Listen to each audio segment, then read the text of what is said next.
तुमच्या विश्वासाचा आवाज, जळगाव उन्नती। जनसामान्याचे प्रश्न, न्यायासाठी लढणाऱ्या मजलुमांचे हित। आम्ही नेहमीच तुमच्या सोबत। सत्याला वाचा फोडणारी बातमी, जलद आणि अचूक माहिती मिळवण्यासाठी जळगाव उन्नती न्यूजवर रहा अपडेट।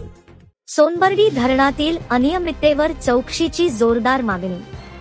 जळगाव जामोद तालुक्यातील सातपुडा पर्वतरांगांच्या पायथ्याशी वसलेले सोनबर्डी धरण हे जळगावपासून अवघ्या 16 किलोमीटर अंतरावर असून गेल्या 17 वर्षांपूर्वी जिल्हा परिषद सिंचन विभाग, खामगाव, बुलढाणा यांच्या अंतर्गत तयार करण्यात आले होते। स्थानिकांसाठी महत्त्वाचे असलेले हे धरण मागील काही महिन्यांपासून चर्चेत आहे।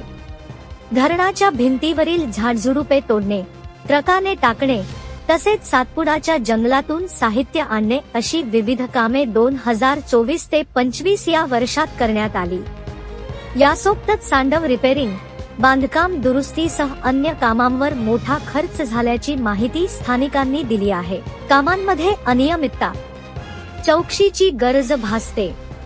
या सर्व कामांसाठी किती निधी मंजूर झाला आणि प्रत्यक्षात किती खर्च झाला याबाबत ग्रामस्थांनी गंभीर प्रश्नचिन्ह निर्माण केले आहे। ठेकेदार आणि जिल्हा परिषद सिंचन विभाग, खामगाव, बुलढाणा येथील संबंधित अधिकाऱ्यांमध्ये आर्थिक गैरव्यवहार झाल्याच्या चर्चा जोरात आहेत। स्थानिकांच्या म्हणण्यानुसार ज्या प्रमाणात काम दाखवले जात आहे त्या तुलनेत प्रत्यक्ष कामाची गुणवत्ता आणि प्रमाण पाहता काहीतरी मोठा गोंधळ झाल्याची शक्यता व्यक्त होत आहे। सांडव दुरुस्तीचा दर्जा मध्यम असून झुडूपतोडीच्या नावाखाली मोठा खर्च दाखवण्याची शक्यता नागरिकांनी व्यक्त केली आहे। पथक नेमून सखोल चौकशीची मागणी।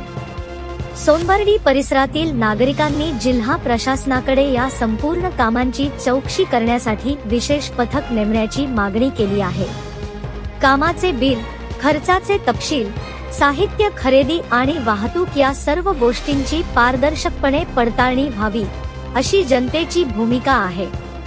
लोकांच्या म्हणण्यानुसार धरणाशी संबंधित प्रत्येक कामात सार्वजनिक निधीचा योग्य वापर व्हायला हवा, परंतु गेल्या काही वर्षात धरणाच्या देखभालीच्या निधीचा उपयोग कसा आणि कुठे होतो याबाबत माहिती उपलब्ध नसल्याने संशय वाढत आहे। म्हणूनच भरीव चौकशीची मागणी अधिक तीव्र झाली आहे। अर्धवट जलसाठ्यामुळे काळजी वाढली। यावर्षी सोनबर्डी धरणात केवळ 50% जलसाठा असल्याची माहिती सिंचन विभागाने दिली आहे। धरणात पुरेशा पाण्याचा साठा नसल्याने खरीप आणि रब्बी हंगामातील पाणी पुरवठ्यावर परिणाम होण्याची भीती नागरिकांमध्ये व्यक्त केली जात आहे। स्थानिक शेतकरी सांगतात की खर्च मोठ्या प्रमाणात दाखवला जात असताना धरणाचा प्रत्यक्ष लाभ मात्र कमी होत चालला आहे। म्हणूनच धरणाच्या देखभालीपासून ते जलसाठा व्यवस्थापनापर्यंत सर्व गोष्टींची चौकशी होणे अत्यावश्यक असल्याचा सूर ऐकू येत आहे। सोनबर्डी धरणावरील कामांमध्ये कथित अनियमिततेमुळे जनतेत नाराजी असून प्रशासनाने याकडे गांभीर्याने लक्ष देऊन तातडीने तपास पथक नेमावे अशी स्थानिकांची जोरदार मागणी आहे।